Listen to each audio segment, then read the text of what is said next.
Bienvenidos a De Mente Abierta, un podcast para amantes del misterio y el crimen verdadero.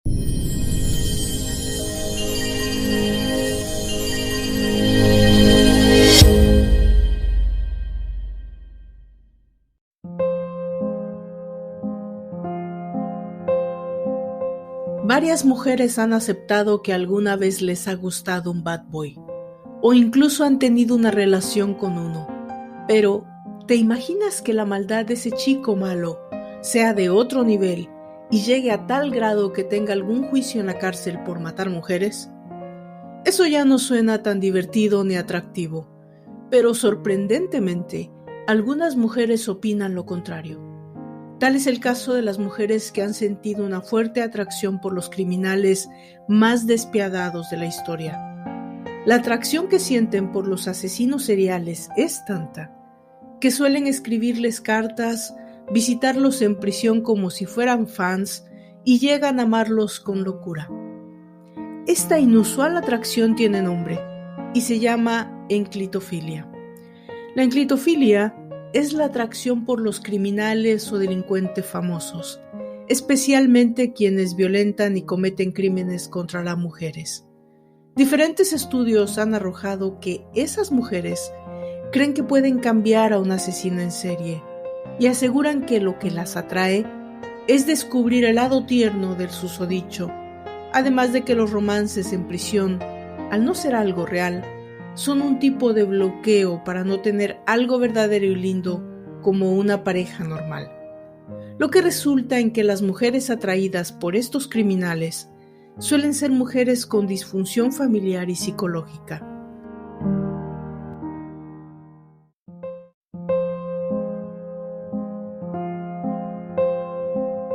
Algunos asesinos tienen trastornos de personalidad de tipo psicopático. Y existe una configuración de personalidad que se llama la tríada oscura. Rasgos de tipo psicopático, maquiavélico y narcisista, que según varios estudios resulta atractiva para las mujeres. Se sabe además que muchas tienen fantasías sexuales de dominación y que hembras de otras especies muestran preferencia por individuos dominantes. En resumen, hay ciertos datos de que la dominancia puede resultar atractiva para las mujeres. Vicente Garrido, profesor de criminología de la Universidad de Valencia, resume en 3 los motivos por los que las mujeres caen rendidas ante estos presos. El primero es el deseo de domar a la bestia. El amado es alguien peligroso. La mujer que consiga su amor logrará encauzar hacia el bien a alguien que ha hecho mucho mal. Hay una atracción hacia el lado oscuro del ser humano y un plan de demostrar que se puede redimir mediante amor pleno a alguien caído. En el segundo grupo, engloba a las que buscan notoriedad con reos populares. Y en el tercero, incluiría a aquellas con graves problemas de autoestima que no encajan en las relaciones convencionales y encuentran en estos hombres un alma gemela. Y aunque el asesino esté en la cárcel, la vida afectiva, por delegación, sirve para satisfacer su necesidad de ser alguien muy importante en la vida de otra persona.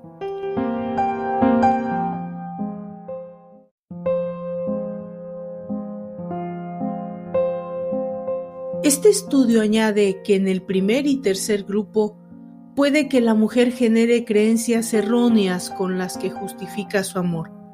En varios casos, incluso de asesinos en serie, las mujeres están convencidas de su inocencia, mientras que en otros, si solo ha habido un crimen, pueden pensar que aquello, aunque él lo realizara, no reflejaba su auténtica personalidad, que aparecieron circunstancias, digamos, extraordinarias que lo explicaron y que no volverá a repetirse ahora que ella está pendiente de él y le provee de cuidado y amor necesarios para librarse de ese pasado oscuro.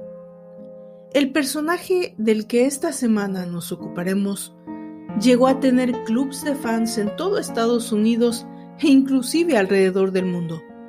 Este asesino se veía como un hombre normal, aunque claramente no lo era. Además era inteligente, coherente y un maestro de la manipulación. Así que conseguir con la narrativa y moverla a su favor, haciendo que cientos de personas creyeran en su inocencia y que las mujeres lo siguieran fuera del juzgado gritando por él como si se tratara de uno de los Beatles.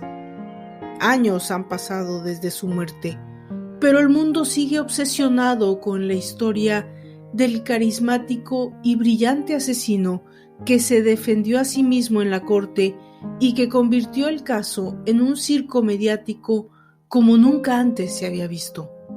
No hay duda de que nuestro personaje era un psicópata, un hombre altamente inteligente y un genio del mal.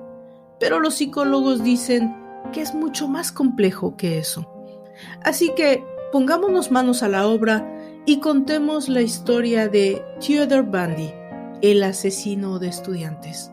Yo soy Valdra Torres y les doy la bienvenida a la quinta entrega de De Mente Abierta, un podcast para amantes del misterio y del crimen verdadero. Comenzamos.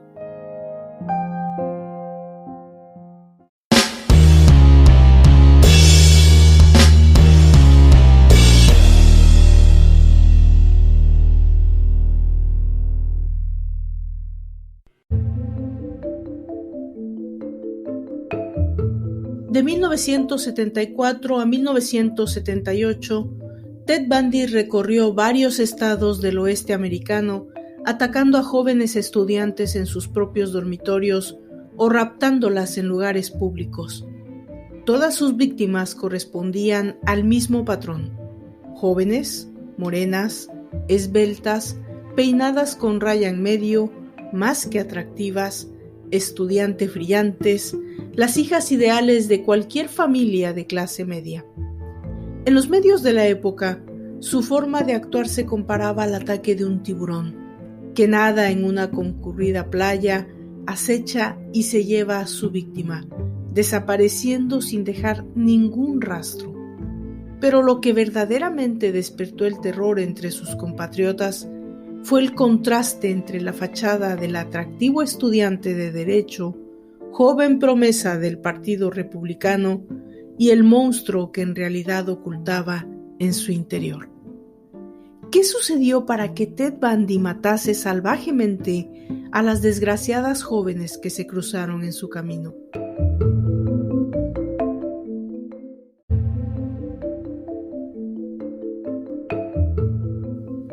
Theodore Robert Cowell nació el 24 de noviembre de 1964 en el hogar para madres solteras Elizabeth Lund, en Vermont.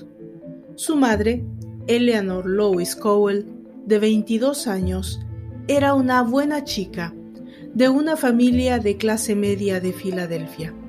De su padre biológico, al que Ted no llegó a conocer nunca, solo se sabe que era un graduado de la Universidad Estatal de Pensilvania, veterano de las fuerzas aéreas y que se dedicaba al comercio.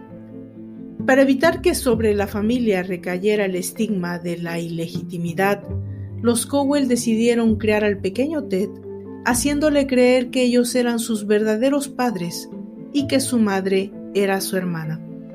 Pero 4 años después, la joven decidió llevarse a su hijo y empezar de nuevo su vida en Tacoma, Washington. Louise estaba empeñada en construir un hogar convencional para su hijo.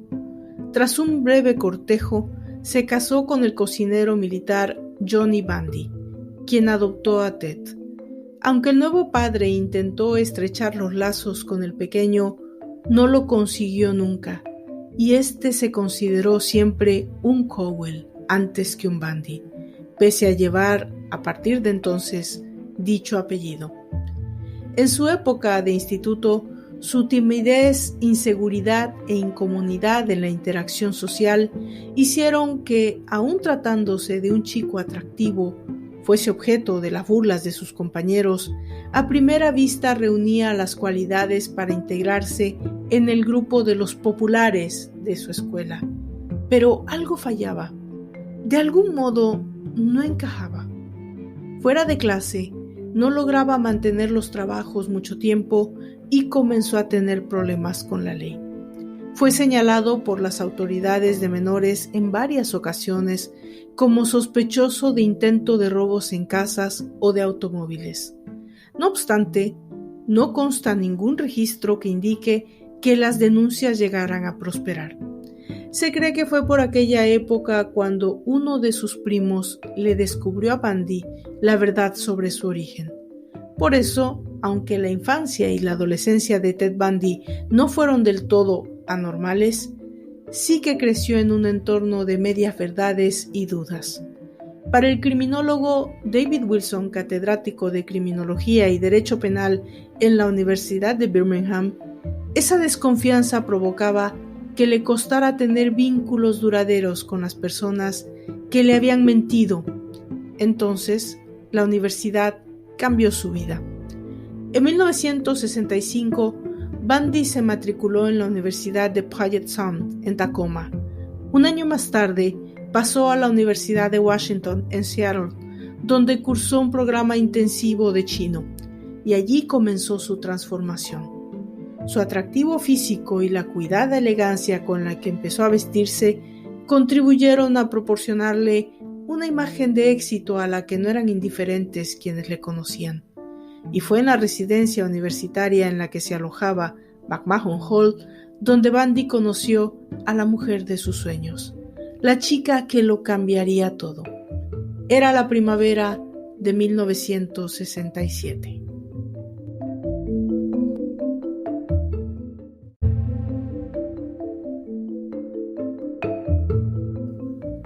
Stephanie Brooks, seudónimo que en la literatura sobre el caso recibe la primera novia de Ted Bundy para proteger su identidad real, era una bella joven, esbelta, de largo pelo moreno que peinaba con raya en medio, nacida en el seno de una familia rica californiana.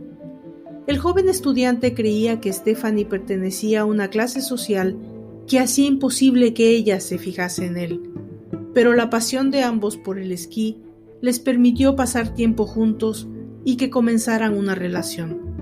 Al cabo de un año, la mujer se dio cuenta de que Ted era pura fachada. Si bien decía que le interesaban la política y la abogacía, no daba ningún paso para conseguir los objetivos que le convertirían en un buen candidato para el matrimonio. Por ello, tras graduarse en 1968, Stephanie rompió con Ted y volvió a California. La ruptura amorosa casi acabó con el joven estudiante. Sin Stephanie, perdió interés en todo, dejó los estudios y entró en un proceso depresivo. Para algunos expertos del caso, también pudo afectarle un viaje a Vermont realizado en 1969, donde visitó el hogar de Elizabeth Land y tras obtener su partida de nacimiento, confirmó que su origen era ilegítimo. A partir de entonces, el joven se mostró convencido de que su verdadero padre pertenecía a otra clase y que esa diferencia social le había impedido aceptar a su hijo. Obsesionado con Stephanie, Bundy solo salió del agujero cuando tomó la decisión de reconquistarla. Con ese objetivo, se matriculó en psicología, campo en el que sacó excelentes calificaciones y entró en la arena política, llegando a ser el asistente del republicano Ross David en 1973.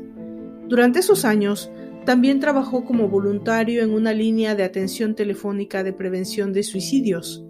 Allí coincidió con la escritora Ann Rule, que sería contratada poco después para escribir sobre las desapariciones de las universitarias de Washington, sin sospechar que el culpable era el atento joven que había llegado a ser su amigo.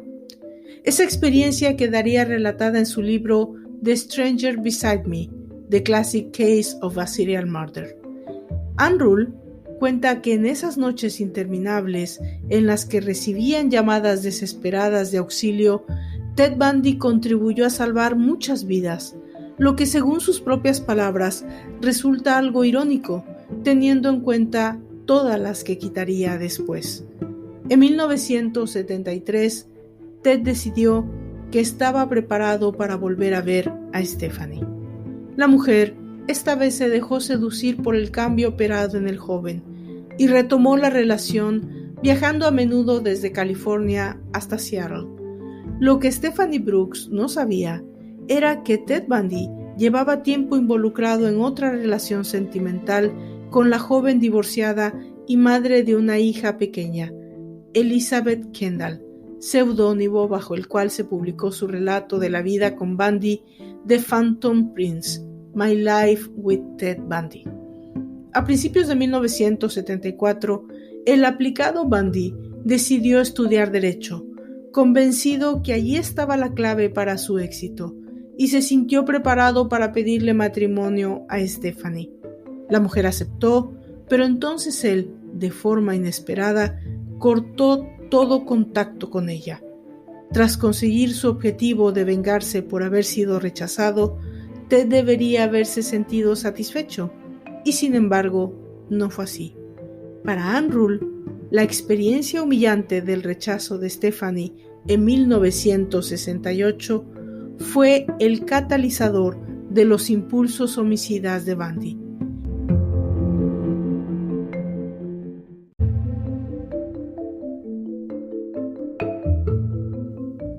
Existe la teoría de que en los asesinatos de las jóvenes, Bundy mataba simbólicamente a Stephanie una y otra vez. No en vano, todas sus víctimas compartían un patrón físico y social que las asemejaba al primer amor del asesino. A pesar de ello, es imposible saber qué impulsó a Ted a atacar cruelmente a mujeres desconocidas. Lo que sí se ha podido comprobar es que el primer intento de acabar con la vida de una joven se produjo tan solo 3 días después de haber culminado su venganza de Stephanie. La noche del 4 de enero de 1974, Johnny Lenz, también seudónimo, de 18 años, se fue a dormir a su cuarto en la casa que compartía con varios amigos. Su habitación era la única que estaba en el sótano. Cuando al día siguiente no apareció a desayunar ni acudió a ninguna de sus clases, sus alarmados compañeros de piso bajaron a buscarla y descubrieron que la joven yacía ensangrentada e inconsciente entre las sábanas. Alguien había utilizado una de las piezas de metal de la estructura de la cama para golpearla salvajemente en el cráneo. Después, le había introducido el objeto por la vagina, causando grandes daños a sus órganos internos. Parecía que Lenz había sido víctima de un crimen de oportunidad. Alguien la había vigilado y tras comprobar que la puerta lateral del sótano no estaba cerrada, la había atacado mientras dormía. Pese a todo, aún con daños cerebrales, es una de las pocas sobrevivientes de los ataques de Ted Bundy. Su siguiente víctima no tuvo tanta suerte. Linda Ann Healy estudiaba psicología en la Universidad de Washington y compartía alojamiento con otras 4 compañeras. Todas habían escuchado la noticia del terrible ataque del 4 de enero sucedido a poca distancia de su casa y procuraban tomar precauciones extra. Cerrar con llave, ir en pareja por la noche, evitar a hombres de aspecto extraño, en fin. Aún así, el 1 de febrero, Linda Ann desapareció de su habitación sin dejar rastro. La policía abrió una investigación y procedió a inspeccionar su cuarto. La chica secuestrada también dormía en un sótano, cuya puerta de acceso había sido abierta pero no forzada. Su cama estaba hecha, pero al levantar el edredón, la policía descubrió una gran mancha de sangre que parecía indicar que la joven se encontraba muy malherida o quizá muerta. Lo más extraño era que el atacante se había tomado su tiempo para llevarse los vaqueros de Linda Ann, coger una de sus mochilas y dejar el camisón ensangrentado antes de desaparecer con la chica, tal y como comprobaron los agentes al revisar su armario, ayudados por sus compañeras de piso. Sin embargo, no había ni una huella ni un pelo, nada que indicase quién podía estar detrás del ataque. Lo que las autoridades no podían imaginarse era que lo peor estaba por llegar.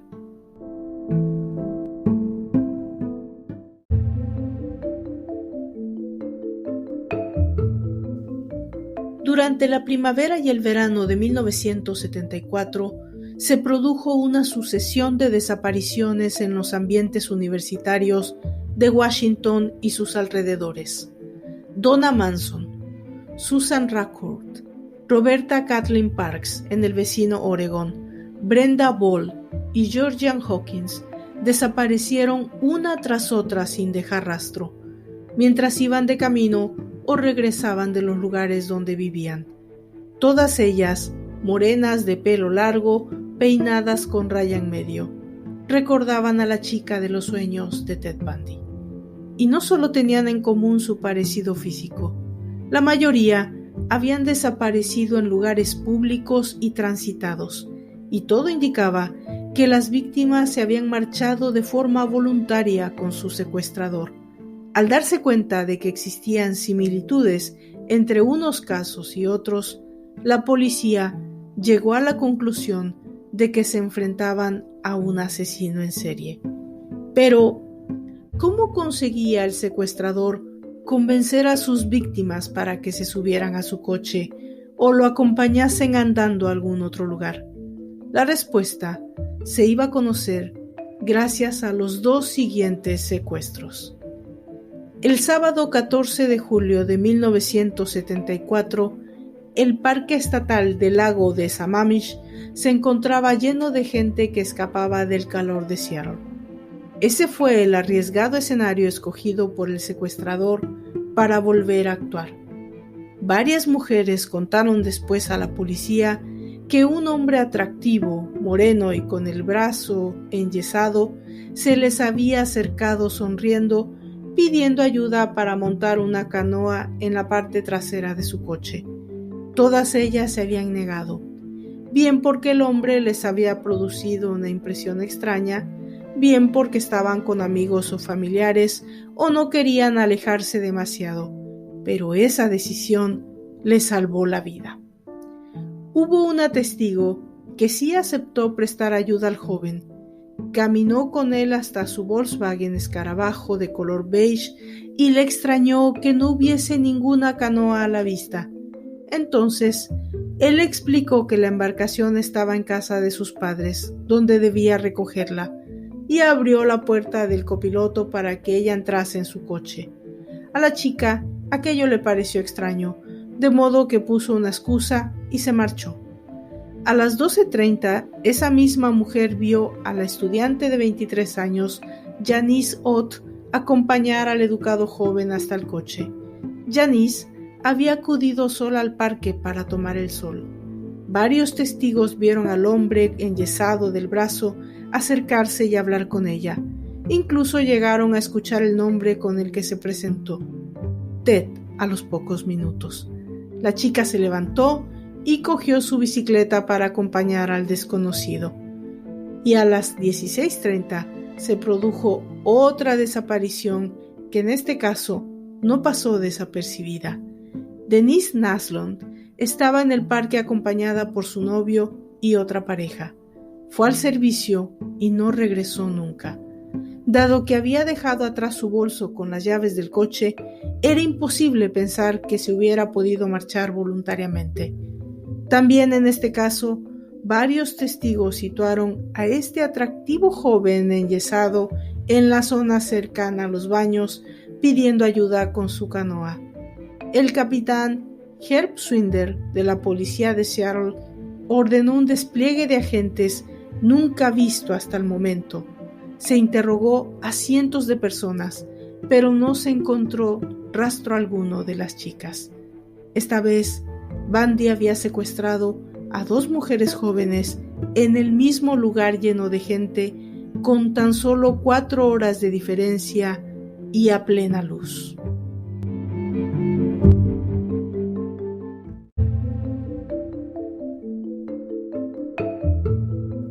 De acuerdo con el criminólogo David Wilson, el beneficio psicológico del primer asesinato no fue suficiente. Los asesinatos en serie comienzan como consecuencia de una fantasía que se va perfeccionando con el tiempo. A la larga, una no le bastaba. La fantasía exigía que fuesen 2. Esta vez, Bundy proporcionó a la policía una clave esencial para entender su modus operandi.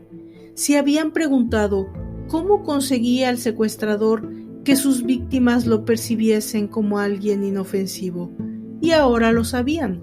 Fingía una lesión con una escayola, lo que le permitía acercarse a la víctima sin levantar sospechas, ganarse su confianza y luego reducirla. Los investigadores relacionaron esa información con los pocos testimonios que tenían de los casos anteriores. Así se descubrió que en la desaparición de Susan Rancourt, varios testigos habían afirmado haber visto a un hombre moreno con muletas y lo que parecía una escayola en la pierna, andando por la calle en la que la chica se desvaneció. También Brenda Ball fue vista hablando con un hombre escayolado en el bar al que había ido sola antes de desaparecer. En septiembre, unos cazadores encontraron los restos de Ott y Naslund, junto con los de una tercera persona, a la que luego Bundy identificaría como Georgianne Hawkins, en una carretera comarcal a tan solo 3 kilómetros del lago Sammamish. El doctor Richard B. Jarvis, un psiquiatra de Seattle, experto en mentes criminales, trazó entonces un perfil de Ted. El sujeto tendría unos 25 o 35 años. Temía a las mujeres, el poder que tenían sobre él, y en algún momento habría mostrado tendencias asociales. Debía parecer inofensivo y educado para que las mujeres bajasen la guardia con él, y parecía conocer a la perfección el funcionamiento de los campus universitarios. Era una descripción perfecta de Ted Bundy. Además, tanta audacia le pasó factura, porque por fin la policía pudo elaborar un retrato robot suyo que difundió en la prensa. Esa imagen guarda mucha similitud con las fotos de la época de Ted Bundy. Sin embargo, pese al parecido físico, compartir nombre y conducir su modelo de coche preferido, el Volkswagen Escarabajo, ninguno de sus conocidos lo relacionó con el secuestrador. Incluso le gastaron bromas al respecto sin imaginar que estaban ante el verdadero culpable. Aún así, hubo alguien de su entorno que empezó a temer que pudieran estar detrás de las desapariciones. Elizabeth Kendall, su pareja sentimental desde 1973, sospechó del extraño comportamiento de su novio durante ese verano, y en el mes de julio llamó de forma anónima al teléfono proporcionado por la policía, dando el nombre de Bundy, que pasó a engrosar la lista de sospechosos. Pero cuando las desapariciones de Washington cesaron de forma tan abrupta como habían comenzado, la mujer no volvió a llamar a la policía.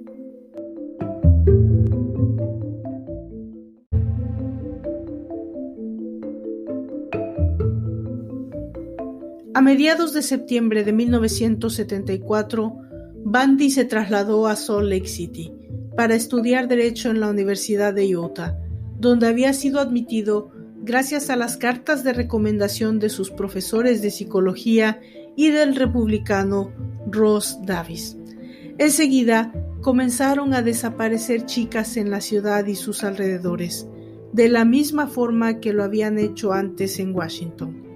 El 18 de octubre de 1974, Melissa Smith, de 17 años, hija del comisario de la policía de Midvale, un suburbio de Salt Lake City, nunca regresó a casa tras despedirse de una amiga a la que había ido a visitar. Como hija de policía, Melissa sabía que no debía asumir riesgos innecesarios. Sin embargo, aquel día, todos los consejos protectores de su padre no le sirvieron de nada. Su cuerpo apareció 9 días después en una zona boscosa a muchos kilómetros de su ciudad. Le habían golpeado la cabeza salvajemente con una palanca o un instrumento romo. Además, su atacante la había violado, sodomizado y estrangulado con una de sus medias. Laura Amy, de 19 años, desapareció la noche de Halloween cuando se dirigía sola a un parque cercano. En noviembre se descubrió su cuerpo en los lindes de una zona boscosa y un aparcamiento. La autopsia de su cuerpo llevó a las mismas conclusiones que en el caso de Melissa Smith. Ambas jóvenes habían sido atacadas por el mismo hombre. Como antes había sucedido en Washington, los investigadores no tenían ninguna evidencia con la que trabajar. Sin embargo, Theodore Bundy estaba a punto de cometer su primer error grave.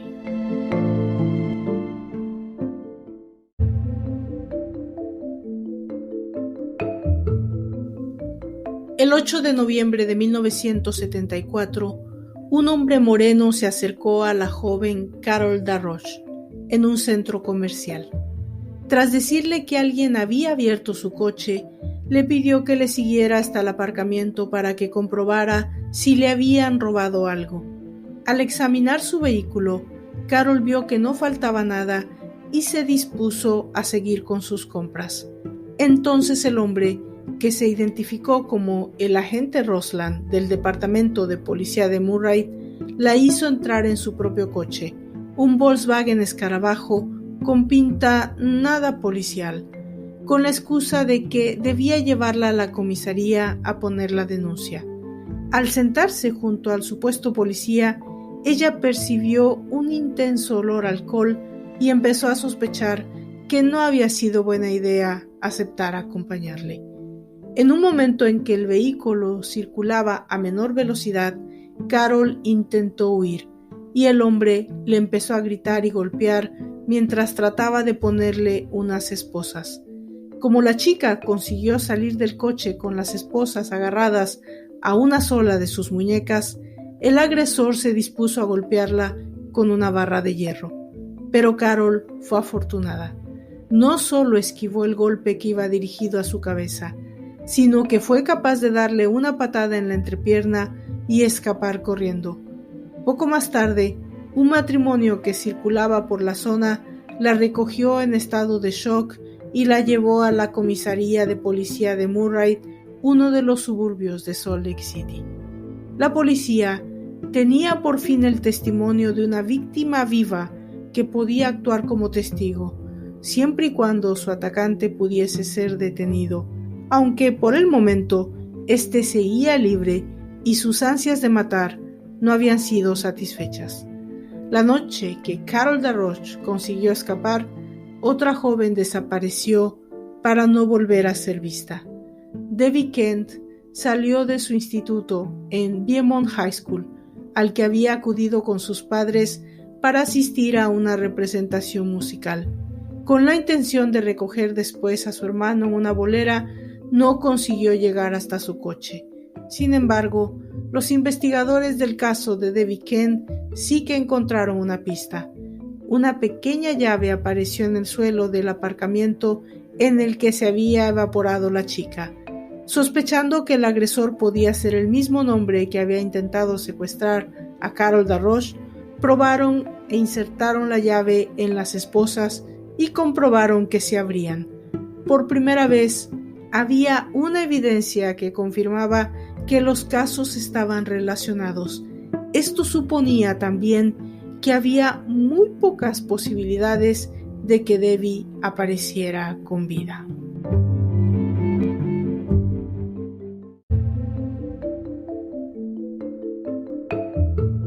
Esas Navidades se reunió lo más granado de las fuerzas del orden en una conferencia en Nevada y se examinaron los casos de las chicas desaparecidas en Washington y Utah. Pese a lo que ya se sabía del agresor, era imposible determinar si había que atribuir todos los casos a un solo hombre. Las noticias sobre las desapariciones de Utah hicieron que resurgiesen los temores de Elizabeth Kendall. No podía dejar de pensar que había comenzado en el momento en el que Ted se trasladó ahí. Dispuesta a hacer lo que fuese necesario para evitar que hubiera más muertes, comunicó sus sospechas a las autoridades de Utah. Sin embargo, cuando llegó el aviso a la policía, las desapariciones ya habían parado, como en Washington. Ahora, un nuevo estado iba a convertirse en el terreno de caza de Ted Bundy. El 12 de enero de 1975, Karine Campbell, una joven enfermera que estaba de vacaciones con su familia en Aspen, Colorado, desapareció en un pasillo de su hotel al ir a recoger una revista que se había dejado en la habitación. Su cuerpo apareció un mes más tarde en una carretera cercana. La autopsia reveló que la habían matado pocas horas después de desaparecer. Como Melissa Smith y Laura Ame, la víctima presentaba un fuerte traumatismo cráneoencefálico producido por el golpe de un instrumento romo sin filos. Durante los siguientes meses, hubo numerosas desapariciones en el estado. Julie Cunningham, Denise Oliverson, Melanie Cooley, Shelley K. Robertson, y todas respondían al patrón físico preferido por el asesino de universitarias. Mientras tanto, en marzo de ese mismo año, en el estado de Washington, se hizo un macabro hallazgo que cerraría el interrogante sobre el paradero de algunas de las desaparecidas.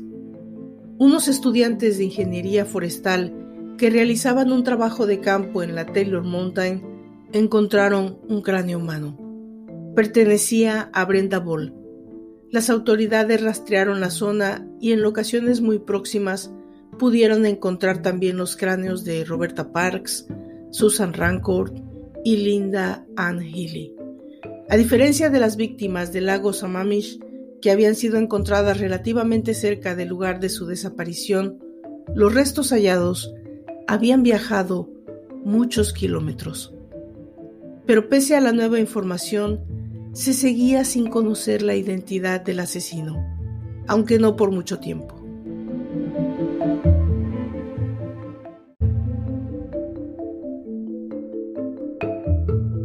El 16 de agosto de 1975, al sargento Bob Hayward, un agente de tráfico de Murray, le pareció extraño ver un Volkswagen escarabajo dando vueltas por la calle de un barrio residencial.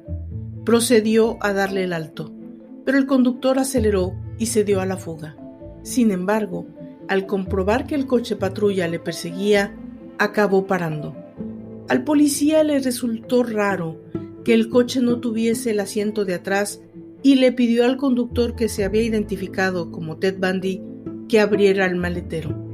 En su interior, el agente encontró lo que parecían las herramientas necesarias para cometer un robo: esposas, una palanca, una máscara hecha con unas medias de nylon, varias bolsas, un picahielo, razones más que de sobra para detenerlo.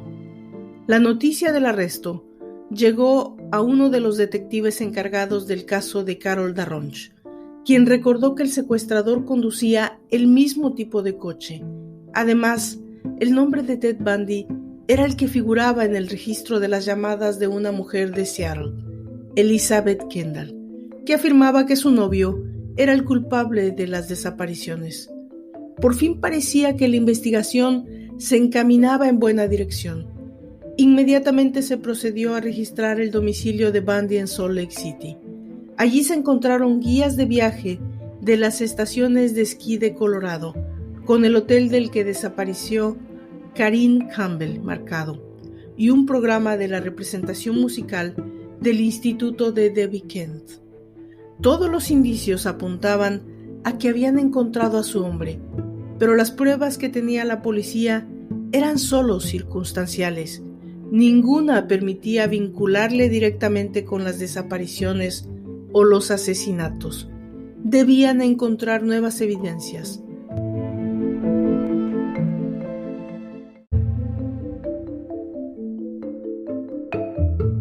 Lo primero que hicieron fue incluir a Ted Bundy en una rueda de reconocimiento. En ella fue señalado como responsable de su secuestro por Carol Darronch y por otras jóvenes a las que había abordado en el instituto la noche en que desapareció Debbie Kent. Por si esto no fuese suficiente, los investigadores contaban con algo más: el testimonio de Elizabeth Kendall, que fue sometida a varios interrogatorios por la policía de Utah. En ellos explicó que Ted desaparecía por las noches y no decía a dónde iba, que no había estado con ella ninguno de los días en que se produjeron las desapariciones en Washington, que le encontraba extraños objetos cuya procedencia él no podía justificar, como guantes quirúrgicos, ropa de mujer de talla diferente, etc. En aquel momento, las policías de Utah, Colorado y Washington y sus diferentes jurisdicciones comenzaron a colaborar activamente para asegurar la condena del sospechoso. El seguimiento de los registros de la tarjeta de crédito de Bundy demostró que había mentido cuando afirmó no haber viajado a Colorado. La policía pudo probar que había repostado gasolina en ese estado los días en que desaparecieron Karine Campbell, Julie Cunningham y Denise Oliverson. Por su parte, la policía del estado de Washington se dedicó a interrogar a todas las mujeres que se habían relacionado con Bundy a lo largo de los años. Pronto se dieron cuenta de que su sospechoso mostraba dos caras. Una era la del estudiante brillante y galante, y otra la de un manipulador peligroso que reaccionaba con violencia ante el más mínimo conflicto. No fue una labor fácil llegar a esa conclusión. Todavía había mucha gente que se negaba a creer que Theodore Bundy fuera capaz de actos tan brutales. Entre ellos se encontraban su amiga, la escritora Ann Rule, y sobre todo su familia, quienes consiguieron importantes donaciones para un fondo que financiase su defensa en el juicio que se avecinaba.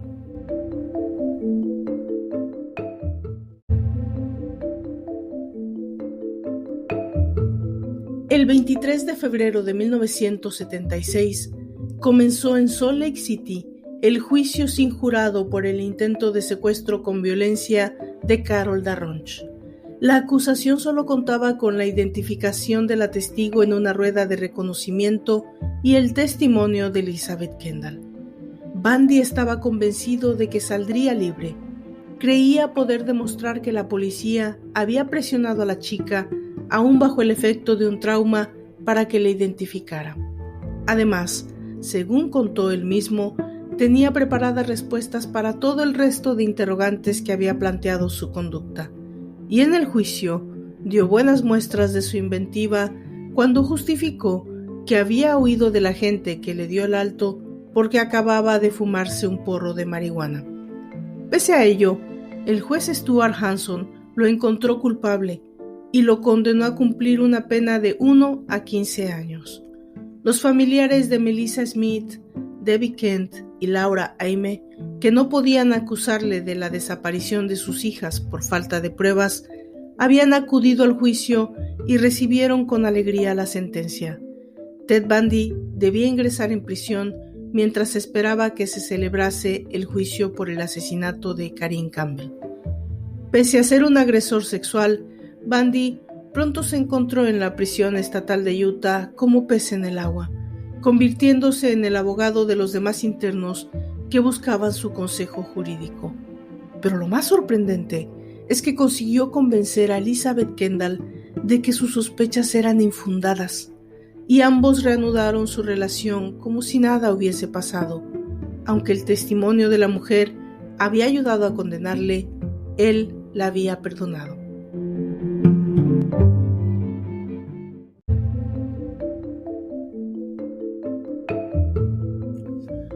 En prisión, Bundy se dedicó a algo más que preparar su defensa en el próximo juicio. En octubre de 1976, se le encontró escondido entre las ropas lo que parecía un kit de fuga, mapas de carretera, información de vuelos y un número de la Seguridad Social. Esto le supuso que le confinasen en solitario.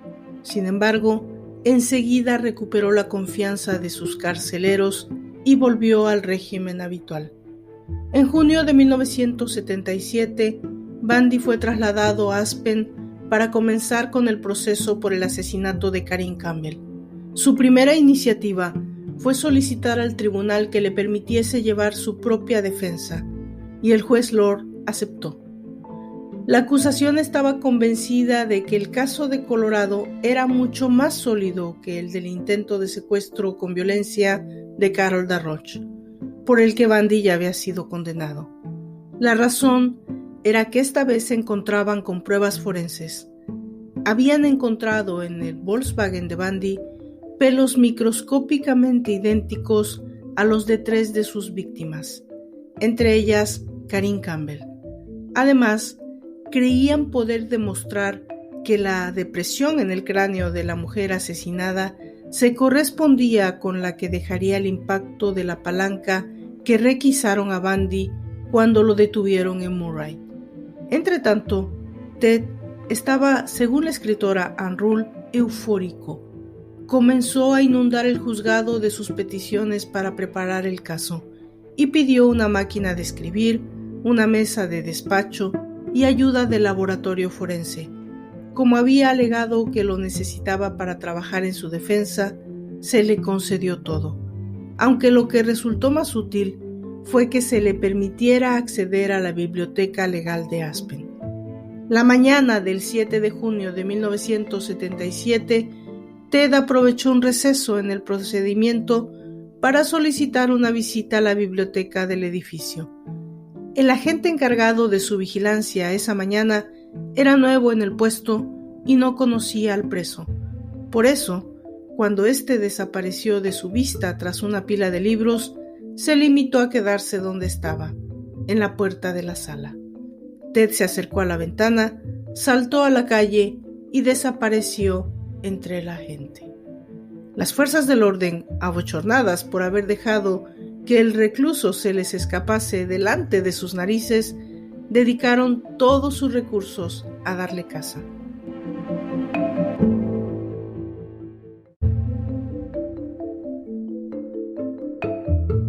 Esto no impidió que ahora Bundy se le considerara una especie de la canción folk por el mismo público que exigía su detención. Aparecieron camisetas en las que se había impreso Ted Bundy es un rollo de una noche, y una emisora local de radio, la KSNO, dedicó un programa a lo que llamó las peticiones musicales de Ted Bundy, en el que se emitían canciones de tipo Ain't No Way to Treat a Lady, Esa no es forma de tratar a una dama, de Helen Reddy, e incluso una hamburguesería ofrecería la Bundy Burger, que consistía en 2 trozos de pan sin más porque la carne había volado. Mientras, el fugado caminaba en círculos por la montaña de Aspen y se alimentaba de lo que conseguía robar a los excursionistas. Una semana después de su huida, Bundy, al borde de la extenuación y con un tobillo muy inflamado a consecuencias del salto desde la ventana, regresó a Aspen durante la noche y robó un Cadillac. No llegó lejos. El cansancio le hizo dar bandazos y una patrulla de tráfico acabó deteniéndolo. Rápidamente fue trasladado a la cárcel de Garfield, en Glenwood Springs, Colorado, donde perdió sus privilegios. Se reintegró a la rutina carcelaria y pareció concentrarse en la preparación de su defensa en el próximo juicio. Pero su intención no era quedarse para asistir a su celebración. 2 semanas antes del comienzo del juicio, el 30 de diciembre de 1977, Bundy se coló por un pequeño hueco que había excavado y disimulado durante varios meses en el techo de su celda y se deslizó por los conductos hasta dejarse caer sobre el armario del apartamento de uno de sus carceleros. Cogió algo de ropa, dejándolo todo en perfecto orden, y salió tranquilamente por la puerta. Solo había tenido que adelgazar lo suficiente para caber en su vía de escape y esperar el momento oportuno. Pero cuando descubrieron su fuga, Bundy ya había tomado un avión y gozaba de un paseo por las calles de Chicago. Pasó la Nochevieja en un bar de Ann Arbor, Michigan, y al día siguiente decidió tomar un autobús a Florida.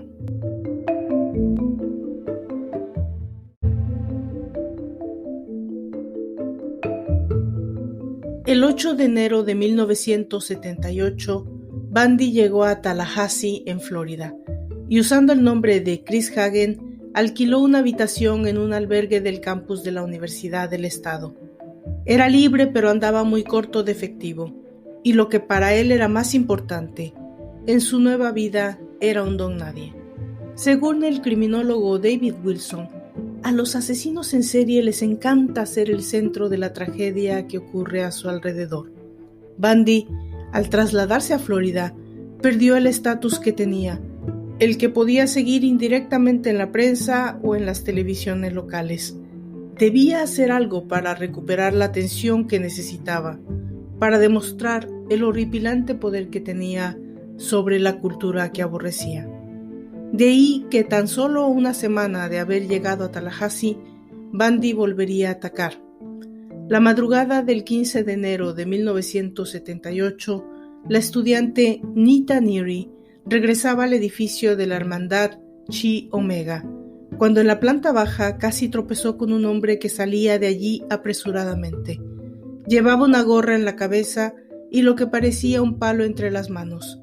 Alarmada, Nita despertó a la directora y juntas se acercaron a los dormitorios de las estudiantes. En su pasillo se encontraron con una de ellas, que salía de su cuarto tambaleándose mientras se sujetaba la cabeza. Estaba empapada en sangre. Acababa de ser atacada, pero no sería la única. Al llegar al edificio de la Chi Omega, la policía se encontró con una escena horrible. Dos jóvenes estudiantes que compartían habitación, Karen Chandler y Kathy Kleiner, estaban malheridas tras haber recibido golpes fuertes en la cabeza, y otras dos, Margaret Bowman y Lisa Levy, habían fallecido a causa del brutal ataque. Todo había sucedido mientras dormían. Todavía se preguntaban cómo alguien había sido capaz de cometer tal atrocidad, cuando un aviso de radio informó que otra joven acababa de ser atacada en su dormitorio a pocas manzanas de allí. Al llegar los agentes, el asesino ya había huido, dejando a la víctima, Cheryl Thomas, viva pero con lesiones permanentes que le impedirían seguir su carrera de danza.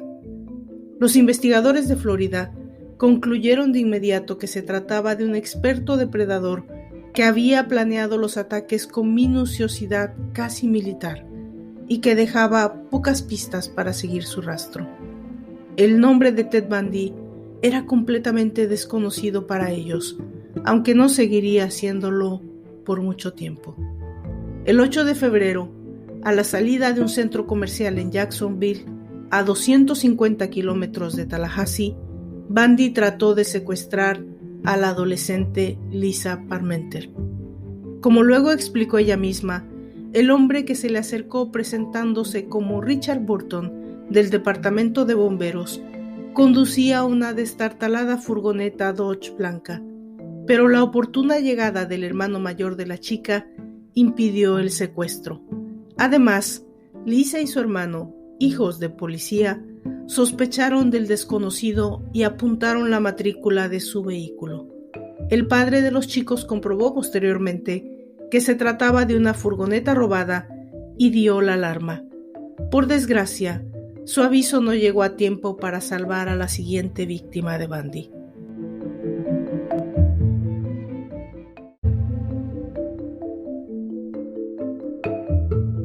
El día 9 de febrero de 1978, Kimberly Leach, de 12 años, pidió permiso a su profesora para salir de clase a buscar su bolsa de gimnasia. Un testigo la vio subir a una furgoneta blanca obligada por un hombre enfadado. Como supuso que era su padre, no hizo nada para impedirlo. Cuando la furgoneta fue recuperada en Tallahassee, había recorrido en pocos días una gran distancia, casi 800 kilómetros. En su interior se encontraron signos de lucha, ramas y una etiqueta con un precio que más tarde los investigadores descubrirían que pertenecía a un cuchillo de caza de grandes dimensiones. Además, las pruebas de laboratorio demostraron que Kimberly Leach había sido atacada ahí, lo que permitió delimitar la zona donde podía estar su cuerpo. Muchas semanas después, los restos de la joven fueron encontrados en una pocilga abandonada a 40 kilómetros de su casa. En la madrugada del 15 de enero en Pensacola, Florida, el oficial de policía David Lee dio el alto al conductor de un Volkswagen Escarabajo tras comprobar que la matrícula correspondía a un coche robado. Entonces, el conductor salió del coche y echó a correr. Tras una persecución en la que la gente disparó al aire, el sospechoso fue atrapado. Mientras era detenido, le dijo al policía: «Ojalá me hubiese matado». Aunque el detenido dificultó su identificación dando un nombre falso tras otro, pronto se comprobó que era uno de los 10 fugitivos más buscados por el FBI, Theodore Bundy.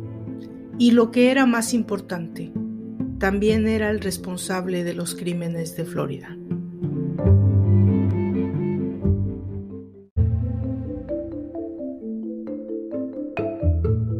Ted Bundy fue juzgado 2 veces, una por los ataques de la Chi Omega y las lesiones de Cheryl Thomas, y otra por el secuestro y asesinato de Kimberly Leach. En ambos casos, el acusado enfrentaba un veredicto de pena de muerte. El primero de los juicios, debido a la intensa cobertura mediática, no podía celebrarse en Tallahassee sin contaminar al jurado. Por este motivo, el magistrado encargado del caso, el juez Cowart, decidió llevarlo a Miami, donde se produjo un increíble despliegue periodístico, ya que iba a ser el primer juicio televisado a nivel nacional. Ted Bundy rechazó el trato que le ofrecía la oficina del fiscal, que le hubiese permitido salvar su vida a cambio de declararse culpable. Además, solicitó defenderse a sí mismo. Para determinar si podía encarar su propia defensa, el juez Cowart decidió someterle a análisis psiquiátricos. Los patrones de conducta antisocial que le fueron diagnosticados no se consideraron un impedimento para que ejerciese su defensa. El propio juez intentó sin éxito que Bundy recapacitase y dejase su defensa a otros. Llegó a decirle que el abogado que se representa a sí mismo tiene un idiota por cliente. Quizá por eso, durante todo el juicio, en lugar de esforzarse por demostrar su inocencia, Bundy pareció estar disputando un combate de ingenio con el juez. Para el criminólogo David Wilson, la conducta de Bundy era lógica, ya que los asesinos en serie desean ser el centro de los acontecimientos. Son superficiales. Bundy tenía la fantasía de que podía haber sido un abogado genial. Carecía de la profundidad para comprometerse y acabar de estudiar una carrera de derecho. Pero al llevar a cabo la fantasía de defenderse a sí mismo, conseguía ser el centro de todo.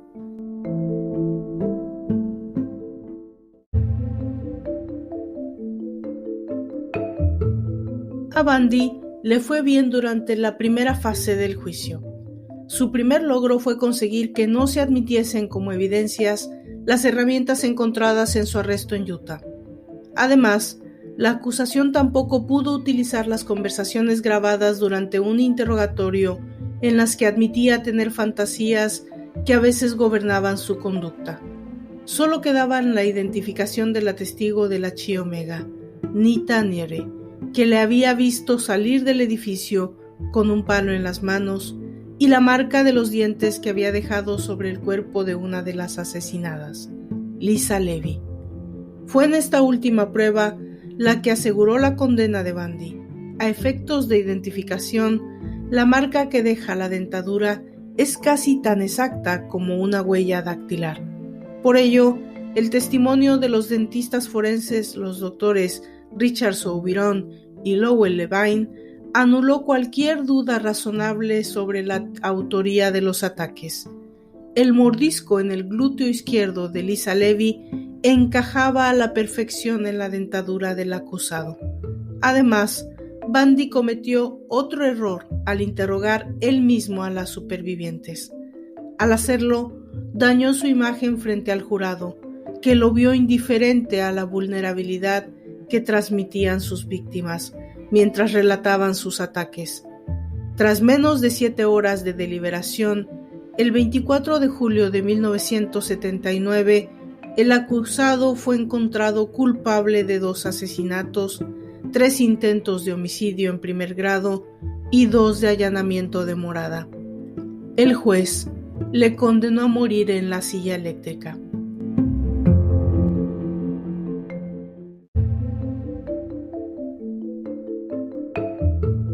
Después de múltiples retrasos, el 7 de enero de 1980 comenzó en Orlando, Florida, el juicio por el asesinato de Kimberly Leach. Aunque Bundy ya tenía 2 condenas a muerte, el Estado quería asegurarse la ejecución por si acaso lo impedía alguna de las apelaciones a la sentencia de los ataques a la Chi Omega. Durante este segundo juicio, los estallidos de ira de Ted Bundy fueron más frecuentes. La fachada de suficiencia e invulnerabilidad tras la que se escondía se estaba desmoronando, y eso pese a que contaba con el apoyo de Carol Ann Boone, una antigua compañera de trabajo de Seattle que se había convertido en su nueva pareja sentimental. La mujer le ayudaba con los gastos y las gestiones necesarias para su defensa, pues creía firmemente en la inocencia de su novio. Sin embargo, el jurado no opinó lo mismo. Una vez más, Bundy fue encontrado culpable del secuestro y asesinato de Kimberly Leach. Carol Ann Boone subió por primera vez y única al estrado para suplicar por la vida de su pareja antes de que el jurado dictase la pena.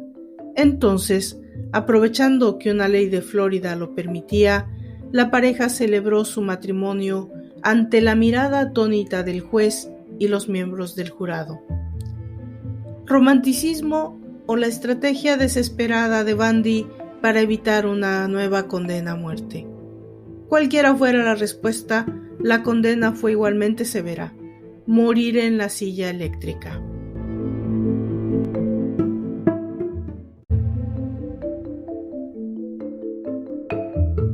Tras años de estratagemas y apelaciones, Ted Bundy fue ejecutado en la silla eléctrica el 24 de enero de 1989 en la cárcel de Rayford, en Florida. Mientras esperaba en el corredor de la muerte, Bundy se entrevistó con los escritores Stephen Mitchell y Hugh Ainsworth, autores del libro The Only Living Witness: The True Story of a Serial Sex Killer, Ted Bundy. En sus conversaciones, el recluso mantuvo siempre su inocencia, hablando en tercera persona del hombre que había cometido los ataques y especulando sobre su estado mental, sin reconocer nunca que se trataba de él mismo. Durante esos años, Bundy ofreció su ayuda en el caso del asesino de Green River, dando claves de su comportamiento a Robert Keppel, psiquiatra y autor del libro The Riverman, Ted Bundy and I Hunt for the Green River Killer. Durante sus encuentros, el Dr. Keppel descubrió que Bundy había practicado necrofilia con muchos de los cadáveres de sus víctimas. Aunque podría dar la impresión que un afán altruista guiaba al asesino, para Robert K. Ressler, el experto perfilador del FBI, se trató de una estrategia de Bundy para regresar al centro de la atención mediática, ya que no ofreció ninguna información determinante para el caso. Solo cuando se enfrentó a una ejecución segura, Bundy empezó a confesar sus crímenes. Pero no se trataba de un acto humanitario con las familias de las desaparecidas. Solo quería prolongar su vida unas semanas más. La cifra exacta de las víctimas de Bundy sigue siendo un misterio. El propio Theodore Bundy insinuó que había matado en 6 estados y que había que añadir un dígito a los 36 asesinatos de mujeres que le atribuía a la policía. 136, 360, nunca lo sabremos. De esta manera, llegamos al final de la 5ª entrega de la 3ª temporada de Mente Abierta, que dedicamos, obviamente, a historias de asesinos seriales. Yo soy Valdra Torres, me despido de ustedes y nos vemos hasta la próxima.